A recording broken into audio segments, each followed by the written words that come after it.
আল্লাহর একজন পেয়ারা নবী হযরতে আইয়ুব আলাইহিস সালাম আল্লাহ তাআলার একজন পেয়ারা নবী ছিলেন। আল্লাহ তাআলা হযরতে আইয়ুব নবীকে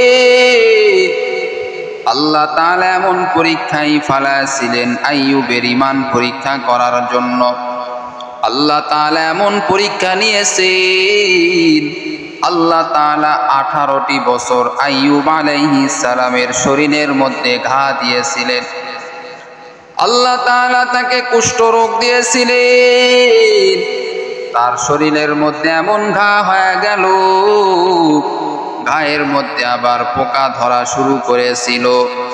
আইয়ুব নবীর যত স্ত্রী ছিল সব আইয়ুব নবীকে ছাড়িয়া চলে গেল। আল্লাহর নেককার বান্দি আইয়ুব নবীর স্ত্রী বিবি রহিমা আইয়ুব নবীকে এক বিন্দু মাত্র ছাড়ে নাই। সব স্ত্রীরা আইয়ুব নবীকে ছাড়িয়া চলে গেল। আল্লাহর এই নেককারিনী বান্দি বিবি রহিমা আইয়ুব নবীকে ছাড়লো না। স্বামীর কত মহব্বত করতেন, স্বামীকে কত মহব্বত করতেন বিবি রহিমা। আইয়ুব নবীর পুরা শরীরে ঘা হয়ে গেল, এমন অবস্থা হয়ে গেল সব বিবিরা ঘৃণা করিয়া চলে গেল, কেউ সহ্য করতে পারল না।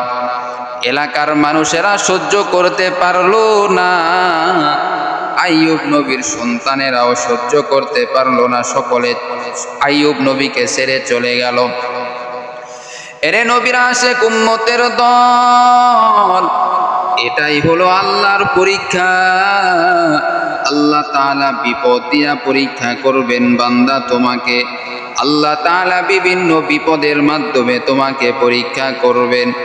এরে নবীর আশিক উম্মতের দল, সব বিবিরা যখন আইয়ুব নবীকে ছাড়িয়া চলে গেল, এইদিকে আইয়ুব নবীর পুরা শরীরে ঘা হয়ে গেছে।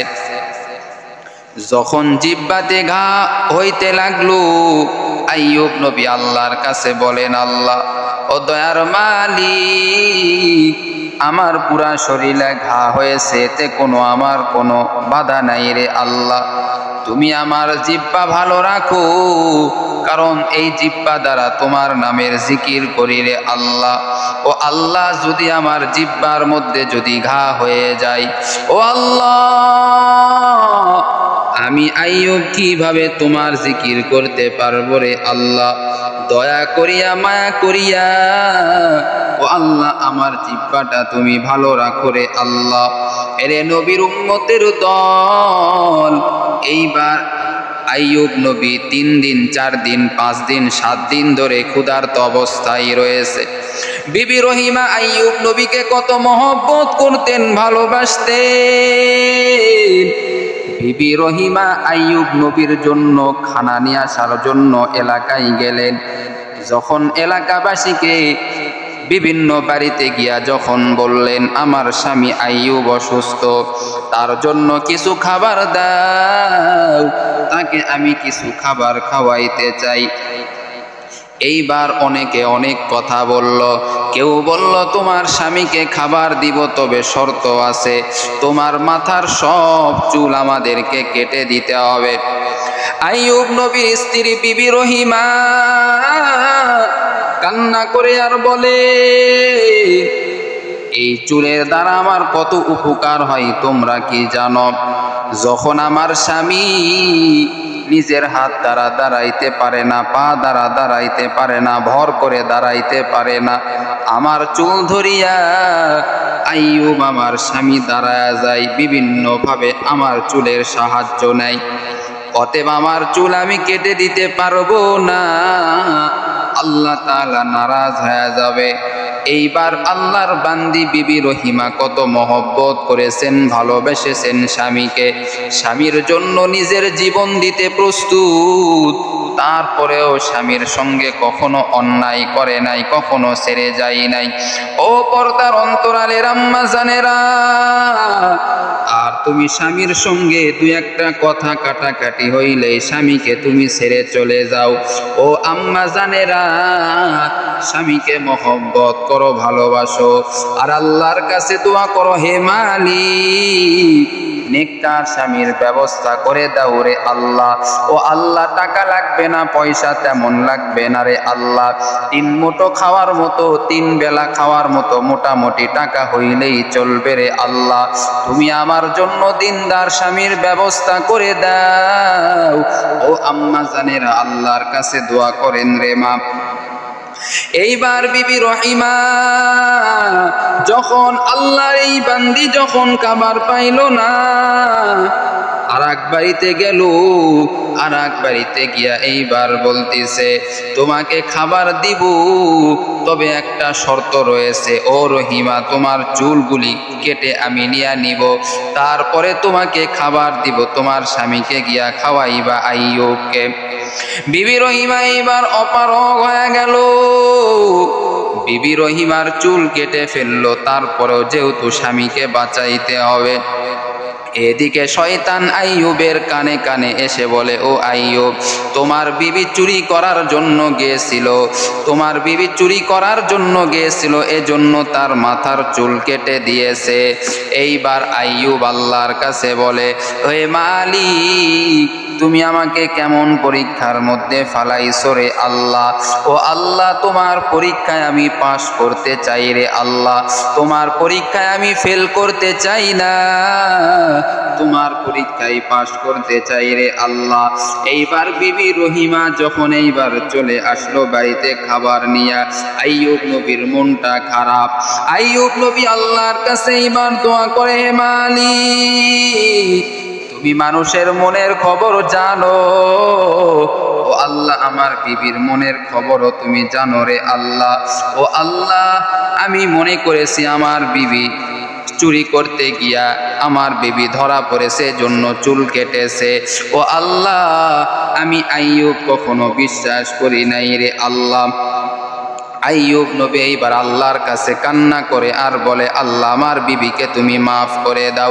পরের দিনে বিবি রহিমা আল্লাহর কাছে কান্না করিয়া বলে, হে মালিক, ও আল্লাহ, আমার মনের খবরও তো তুমি জানো, তুমি জানো আমি তো কোনো অন্যায় কাজ করি নাই, আমার স্বামীকে ভালো রাখার জন্য আমি এই কাজ করেছি, আমি তো চুরি করি নাই রে আল্লাহ। ওরে দয়ার আল্লাহ, আমার স্বামীর অন্তরে তুমি আমার মহব্বত আরো বাড়ায় দাও, আরো বাড়ায় দাও। এইবার আইয়ুব নবীর পরীক্ষা শেষ হয়ে গেল। 18 বছর যখন পূরণ হয়ে গেল, আল্লাহ তাআলা জিবরাইলকে বললেন, ও জিবরাইল, যাও, তাড়াতাড়ি যাও, আমার নবী আইয়ুব পরীক্ষায় পাশ করেছে, তাকে গিয়া বলো তার পা যেখানে রেখেছে ওখানে যদি পায়ের গোড়ালি দিয়া আঘাত করে ওখান থেকে পানি বের হবে, ওই পানি দিয়া যদি আইয়ুব গোসল করে,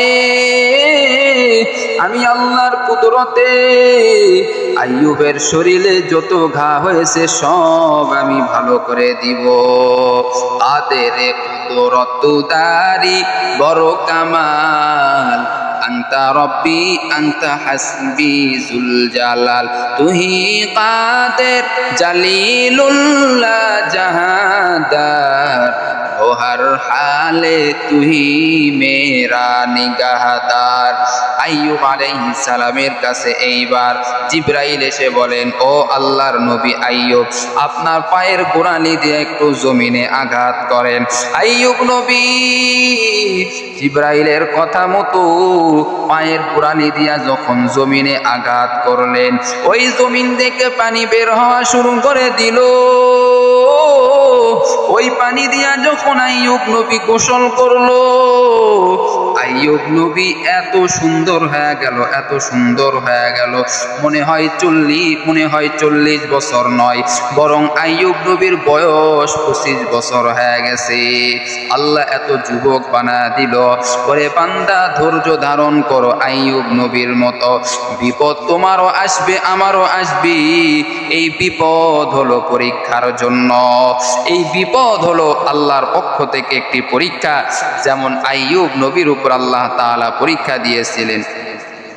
শুধু আইয়ুব নবীর উপর আল্লাহ পরীক্ষা দিয়েছেন এমন নয়, আল্লাহ তাআলা ইব্রাহিম নবীর উপরও পরীক্ষা দিয়েছিলেন। আল্লাহ তাআলা ইব্রাহিম নবীর উপর কেমন পরীক্ষা দিয়েছিলেন? ইব্রাহিম নবীকে আগুনে যখন নমরুদ ফালায়া দিল, ইব্রাহিম নবীকে সাহায্য করার জন্য বিভিন্ন ফেরেশতা এসে বলে, ও নবী ইব্রাহিম, আপনি যদি আমাকে বলেন আমি সাহায্য করব। ইব্রাহিম নবী বললেন, না না, যে আল্লাহ আগুন সৃষ্টি করেছেন ওই আল্লাহ আমি ইব্রাহিমকেও হেফাজত করবে। ফেরেশতা তোমাদের কোনো দরকার নাই। আল্লাহ তাআলা এই আগুনে যেহেতু নমরুদ আমাকে ফালায়া দিয়েছে, অতএব ওই আল্লাহ আগুনকে থামায়া দিবে। আল্লাহ তাআলা সঙ্গে সঙ্গে বললেন, কুলনা ইয়া নারু কুনি বারদান ওয়া সালামান আলা ইব্রাহিম, ও আগুন আমার ইব্রাহিমের জন্য ঠান্ডা হয়ে যাও, এমন ঠান্ডা হয়েও না যে ইব্রাহিম কষ্ট পাবে। আমার ইব্রাহিমের জন্য ওরে আগুন আরামদায়ক ঠান্ডা হয়ে যাও, যেন আমার ইব্রাহিম কোনোভাবে কষ্ট যেন না পায়। আল্লাহ তাআলা জানা দেয়, ও বান্দা বান্দিরা, আমি আল্লাহ যে কোরআন তোমাদের কাছে দিয়েছি, এই কোরআন এমন একটা কিতাব, এই কিতাবের মধ্যে কোনো ভুল নাই, কোনো সন্দেহ নাই। যালিকাল কিতাবু লা রাইবা ফি হুদাল লিল মুত্তাকিন, ও বান্দা এই কিতাবের মধ্যে কোনো ভুল নাই, কোনো সন্দেহ নাই। মুত্তাকিনদের জন্য এই কোরআন হলো হেদায়াত। এই কোরআনের কত দাম! এই কোরআনের কারণে আল্লাহ পাক রব্বুল আলামিন তোমাকেও দামি বানায়া দিয়েছেন, আমাকেও দামি বানায়া দিয়েছেন। কেমন দাম এই কোরআনের! দেখো বান্দা, সাধারণ কাপড়ের কোনো দাম নাই। যখন এই কাপড় দিয়া কোরআনের যখন কাপড় বানানো হয়, গিলাফ যখন বানানো হয়, এই কাপড়ের দাম বেড়ে গেল। ওরে নবীর উম্মতের দল, সাধারণ কাঠের কোনো দাম নাই। যখন এই কাঠটা দিয়া কোরআনের রেহাল বানানো হলো, ওই কাঠের দাম আল্লাহ বাড়ায়া দিলেন। সাধারণ মানুষের দাম নাই। যখন ওই মানুষটা কোরআনের হাফেজ হয়ে গেল, আল্লাহ তার দাম বাড়ায়া দিলেন। এই কোরআনের কত দাম! ওরে নবীর উম্মতের দল, এই কোরআন যারা মানবে তারা জান্নাতে চলে যাবে। শাম দেশের একটি ঘটনা, আল্লাহর এক বান্দি, গুনাহগার বান্দি, আল্লাহর এই গুনাহগার বান্দি সারাটা জীবন আল্লাহর নাফরমানি করেছে, শুধু গুনাহের মধ্যে কাটায়া দিল। আল্লাহর এই বান্দি ইন্তেকাল করেছে। এইবার এই বান্দির মা কান্না শুরু করে দিলেন।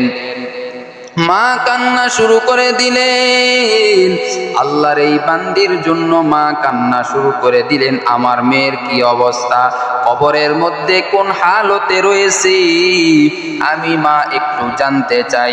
কারণ কবরের মধ্যে তো আমার মেয়ে মনে হয় শান্তিতে নাই। দুনিয়ার বুকে অনেক অন্যায় করেছে, অনেক গুনাহের কাজ করেছে, জেনা করেছে, ব্যভিচারী করেছে। অতএব আমার মেয়ের কবরে মনে হয় শাস্তি হইতেছে। আল্লাহর এই বান্দি বিভিন্ন মানুষের কাছে গিয়া এইবার এই বান্দির মা গিয়া বলতিছে, বাবা বলো আমার মেয়েটাকে আমি কিভাবে দেখতে পাবো, স্বপ্নে কেউ বলতে পারতেছে না। এক আল্লাহর বান্দা বললেন, ও মা, আপনি আল্লাহর একজন ওলি রয়েছে, ওই ওলির কাছে যান। তিনার নাম হলো হাসান বসরি রহমাতুল্লাহি আলাইহি। তিনি জবরদস্ত একজন আলেম। তার কাছে গিয়া যদি আপনার মেয়েকে যদি স্বপ্নে দেখতে চান, তিনি আপনাকে যে আমল শিখা দিবে, এই আমল আপনি করলে আপনার মেয়েকে আপনি স্বপ্ন দেখতে পাবেন। এই বান্দির মা এইবার চলে গেল হাসান বসরি রহমাতুল্লাহি আলাইহির কাছে গিয়া বলে, হুজুর আপনি একটু বলেন, আমার মেয়ে কয়েকদিন আগে মারা গেছে, আমি আমার মেয়েকে স্বপ্নের মাধ্যমে দেখতে চাই। হাসান বসরি বলে, তাহলে আমি কি করতে পারি আপনার জন্য?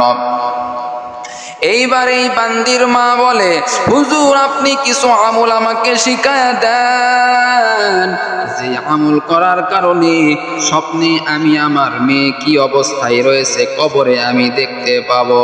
হাসান বসরি রহমাতুল্লাহি আলাইহি এইবার বলতেছেন, মা আপনি যদি আপনার মেয়েকে যদি আপনি দেখতে চান, তাহলে আপনি যখন রাতের বেলা যখন এশার নামাজ পড়বেন, এশার নামাজ পড়ার পর দুরূদ পড়তে পড়তে আপনি রাতের অন্ধকারে ঘুমায় যাইবেন।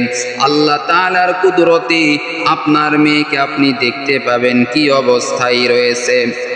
আল্লাহর এই বান্দির মা এইবার এশার নামাজ পড়ার পর প্রত্যেকটা দিন দুরূদ পড়তে পড়তে আল্লাহর এই বান্দির মা ঘুমায় যায়। কয়েকদিন পরে স্বপ্নে দেখতেছেন আল্লাহর এই বান্দির মা এইবার স্বপ্ন দেখেন, স্বপ্নের মধ্যে দেখেন তার মেয়ে মা মা করে চিৎকার করতেছেন অন্ধকার কবর থেকে। আর ওই অন্ধকার কবরে আগুন, অন্ধকার কবরে জাহান্নামের আগুন দ্বারা জাহান্নামের আগুন ভরপুর হয়ে গেল। আর বলতেছেন, মা তুমি আমাকে বাঁচাও, তুমি আমাকে বাঁচাও, এইভাবে চিৎকার করতেছে। এইবার এই মেয়েটা বলতেছে, মা তুমি আমাকে বাঁচাও, কারণ দুনিয়াতে আমি গুনাহ করে এই কবরের মধ্যে আসছি রে মা। মা যখন এই স্বপ্ন দেখলো, স্বপ্ন দেখার পরে পরের দিন সকালবেলা হাসান বসরি রহমাতুল্লাহি আলাইহির কাছে গিয়া বলে, হুজুর আমার মেয়ে তো কবরে অনেক শাস্তি ভোগ করতেছে, আমার মেয়ের কবরে অনেক শাস্তি হইতেছে। এরে নবীর উম্মতের দল। মা এইবার হাসান বসরিকে বলতেছেন, হুজুর আপনি কিছু আমল শিখায়া দেন, আমার মেয়ের কবরের আযাব যেন আল্লাহ মাফ করে দেয়। হাসান বসরি রহমাতুল্লাহি আলাইহি এইবার এই বান্দির মাকে বলেন, ওরে আল্লাহর বান্দি ও আম্মা জান, আপনি দুইটা আমল করবেন, দুইটা আমল করবেন। এক নাম্বার আমল হলো বেশি বেশি কোরআন পড়িয়া আপনার সন্তানের জন্য দোয়া করবেন। দুই নাম্বার আমল হলো বেশি বেশি দান সদকা করবেন। এই দুইটা আমল যদি আপনি করেন, আপনার মেয়ের কবরের শাস্তি আল্লাহ মাফ করে দিবে। আল্লাহর এই বান্দির মা এইবার এই আমল শুরু করে দিল, কারণ মেয়ের কবরের শাস্তি তো মা সহ্য করতে পারবে না। এরে নবীর উম্মতের দল, মা এইবার অল্প কিছু পানি নিয়া ওই কবরের মধ্যে ঢালতেছেন আর কান্না করি আল্লাহকে বলতেছেন, আল্লাহ আমার মেয়ের কবরের আযাব তুমি মাফ করে দাও। মায়ের অন্তর তো রে বাবা, মায়ের অন্তর তো কখনো সন্তানের থেকে খালি হবে না। ওই সন্তানের কষ্ট মা কখনো সহ্য করতে পারে না। এরে নবীর উম্মতের দল, যখন গভীর রাত হয়ে যাবে তোমার মায়ের কাছে তুমি যাও, যাওয়ার পরে দেখবা সকলে ঘুমায় গেছে, তোমার ভাই ঘুমায় গেছে, বোন ঘুমায় গেছে, ভাবি ঘুমায় গেছে, সব আত্মীয় স্বজন তোমার ঘুমায় গেছে, কিন্তু মার চোখে কোনো ঘুম নাই। কিরে মা তুমি এখনো কেন ঘুমাও নাই? বলে, বাবা আমি কিভাবে ঘুমাইব বলো, কারণ তুমি বাহিরে রয়েছো, কোন হালতে রয়েছো আমি মা তো জানি না, তোমার চেহারা না দেখা পর্যন্ত আমি মা ঘুমাইতে পারবো না। এরে নবীর উম্মতের দল, দুনিয়ার সবাই স্বার্থপর, কিন্তু মায়ের মধ্যে কোনো স্বার্থ নাই। মা বলে, রে সন্তান আমি মায়ের খাবার দাবার কিচ্ছু লাগবে না, যদি একবার মা বলিয়া ডাক দাও আমি মা সব থেকে বড় খুশি হয়ে যাই। ওরে আল্লাহর বান্দা, ওই মার থেকে কত বেশি দয়া করে আমার আল্লাহ বেশি, ওই বাবার থেকে কত দয়া বেশি করে আমার আল্লাহ তোমাকে। আল্লাহ তাআলা জানা দেয়, ও আমার বান্দা বান্দিরা, আমি আল্লাহ তোমাকে কত দয়া করি, মায়া করে একটু তাকায় দেখো। আমি আল্লাহ বাতাস তোমার জন্য ফ্রি করে দিলাম, আমি আল্লাহ চাঁদের আলো ফ্রি করে দিলাম, আমি আল্লাহ সূর্যের আলো ফিরি করে দিলাম, আমি আল্লাহ তোমাদের জন্য সব কিছু আমি আল্লাহ দিয়া দিলাম। কেন বান্দা দিছি জানো? শুধুমাত্র তোমরা আমার গোলামি করবা। আল্লাহ তাআলা কোরআনে বলেন, ওয়ামা খালাকতুল জিন্না ওয়াল ইনসা ইল্লা লিয়াবুদুন। আল্লাহ তাআলা বলেন, ও আমার বান্দা বান্দিরা, তোমাদেরকে এবং জিন জাতিদেরকে আমার গোলামির জন্য আমি আল্লাহ বানাইলাম। যদি তোমরা আমার গোলামি করো, আমি আল্লাহ চিরস্থায়ী জান্নাত দিয়া দিব। আর যদি আমার নাফরমানি করো, আমি আল্লাহ তোমাদেরকে জাহান্নামের আগুনের মধ্যে পুরায়া দিব। ও আল্লাহর বান্দা বান্দিরা, একটু চিন্তা করো। ও আল্লাহর বান্দা বান্দিরা, গুনাহ নিয়া কবরে যায়ও না রে বাবা। ওই গুনাহ কিন্তু তোমাকে জাহান্নামে নিয়ে যাবে। কত চোখের গুনাহ করেছো, কত জবানের গুনাহ করেছো, কত হাতের গুনাহ করেছো, পায়ের গুনাহ করেছো, কত অন্তরের গুনাহ করেছো।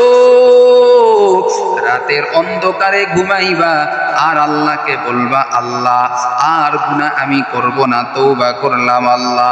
আল্লাহ বলে, বান্দা গুনাহ করার পরে যদি বান্দা তওবা করো, আমি আল্লাহ তোমাকে নিষ্পাপ বানায় দিব। আল্লাহ বলে, বান্দা গুনাহ করার পরে যদি তওবা করো, আমি আল্লাহ তোমাকে নিষ্পাপ বানায় দিব। সুবহানাল্লাহ। আল্লাহ বলে, বান্দা ধৈর্য ধারণ করো, যেমন আইয়ুব নবী ধৈর্য ধারণ করেছিল। ধৈর্য ধারণ করলেই আমি আল্লাহ তোমাকে, এই ধৈর্যের কারণে আমি আল্লাহ তোমাকে তোমার সব গুনাহ মাফ করে দিব এবং তোমার সফলতা আমি আল্লাহ দান করব। সুবহানাল্লাহ। আল্লাহ তাআলা আমাদের সকলকে বিপদে ধৈর্য ধারণ করার তৌফিক দান করুক। সকলেই বলেন আমিন।